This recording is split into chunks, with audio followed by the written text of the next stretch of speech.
Hey, what's up, YouTube? How you guys doing? I got another video coming your way. This video is something that's gonna play with your mind a little bit. Let's say, let's say if the sun totally shut down for 24 hours, what would you do? Well, let's check it out. This video is kind of assuming that way, and let's see what would happen if it Happen happened. if our sun suddenly went out for an hour or for a month or let's say even for a whole year? What would happen to mankind? The very last photons from the surface of our star and the last particles that make up the solar Oh wind wow! have started their final flight Hey, towards the Earth. No one yet suspects that the heart of our solar system has stopped functioning. 8 to 9 minutes later, and the sky suddenly turns black. Darkness descends upon the entire planet. No matter whether at the moment it's the deep dark of midnight or a bright sunny noontime at your location, you can quickly and easily see the difference. The stars are now all clearly visible against the sheer black backdrop of the sky. The moon is not visible at all, since there is no longer any sunlight for it to reflect. A moment before the onset of the all-enshrouding darkness, bright northern lights may appear due to changes in the magnetic field around the Earth and disturbances in the ionosphere. The most dreadful consequence of all is the complete and utter cessation of the process of photosynthesis, resulting in plants and cyanobacteria no longer producing oxygen. This will soon lead to, how shall we say, difficulties for every living being.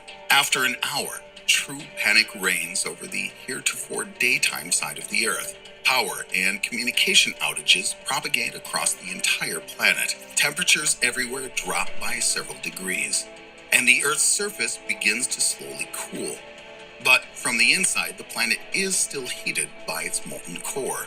24 hours in, dawn has not and will not arrive. Panic and chaos are enveloping the entire world. State authorities have almost zero control over the situation. Humankind is trying to figure out what the hell happened while coping with massive power and water supply outages. The temperature on the surface falls to between 5 to 7 degrees Celsius. That's about 41 to 45 degrees Fahrenheit, and has now decreased by about 15 to 20 degrees Celsius. That's a drop of about 30 degrees Fahrenheit. Some species of plants and microorganisms begin to die. The inhabitants of the oceans, for the time being, feel almost no changes. After 7 days, it's still dark. The average temperature on Earth is now minus 17 degrees Celsius. That's about 1 degree Fahrenheit. In areas where there are tectonic faults, it's still warm, thanks to geothermal energy not letting the surface freeze over. Most plants have already died due to cold or lack of light. Herbivorous and heat-loving animals also begin to die. In the oceans, phytoplankton begin to die as well. The inhabitants of shallow waters suffer tremendously from the cold, and the surface of the ocean is beginning to turn to ice. By now, scientists and other individuals have realized what has happened and rushed to organize and equip shelters. 1 month in, and the Earth is continuing to cool. The average temperature on the surface is now about minus 30 degrees Celsius. That's minus 22 degrees Fahrenheit. And almost the entire planet is now coated with ice. Virtually Wow. all plants and cyanobacteria have perished. Some species of trees, especially conifers, are still alive. But with the lack of sunlight, even they are not producing oxygen. In fact, most of the Earth's living things have died. But some bacteria still carry on with their normal life activity. Most of the remaining life on Earth is now found only near geothermal springs and underwater. Interestingly, the layer of ice on the surface of the oceans slows down their cooling. And in the areas of oceanic tectonic faults and geothermal sources, the water is still warm, obviously being naturally heated. But even in the ocean, the drama of a mass extinction event begins to unfold.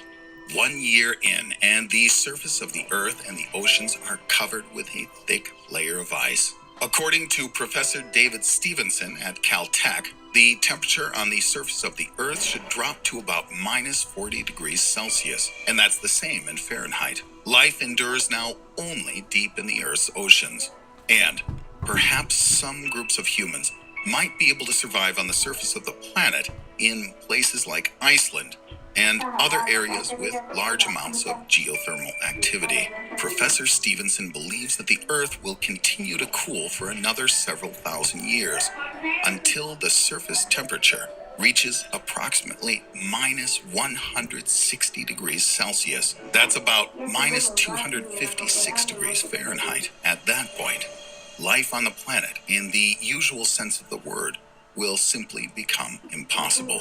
And let's not forget about the gravity of the sun. After all, it's unlikely that the sun could suddenly go out without losing its gravitational pull. If the sun ceases to hold the planets and other celestial bodies in their orbits, then the planets and asteroids will simply fly away into outer space, some of them possibly even colliding with one another. The Earth, for one, will soar out into deep space, where it could get bombarded with asteroids, comets, and radiation, collide with another planet, or even someday end up in the gravity well of a black hole.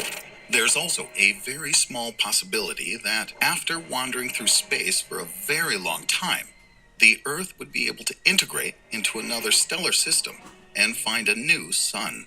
In the end, however, it's important to realize that this scenario is just a fantasy, or rather a thought experiment of sorts.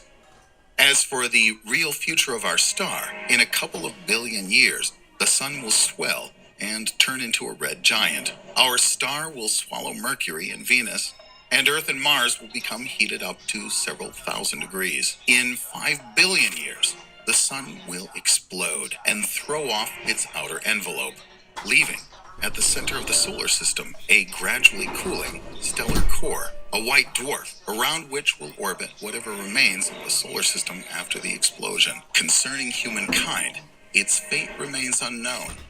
Hopefully, by that time, we'll be able to fly to other planets and star systems. But that is a story for another day. Woo! That was pretty deep. Deep, deep, deep.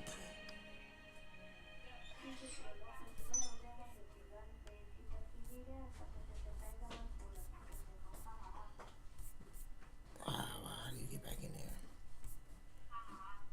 Me personally, I don't even think I would panic. I wouldn't even panic because if I know like everybody's going through the same thing I'm going through, then I probably would just, I wouldn't even panic. I know I'd be like trying to call a couple people like, hey man, you know it's over in a couple days, you might as well let me do what let me do. No, Alright, y'all, peace, I'm gone. Another video.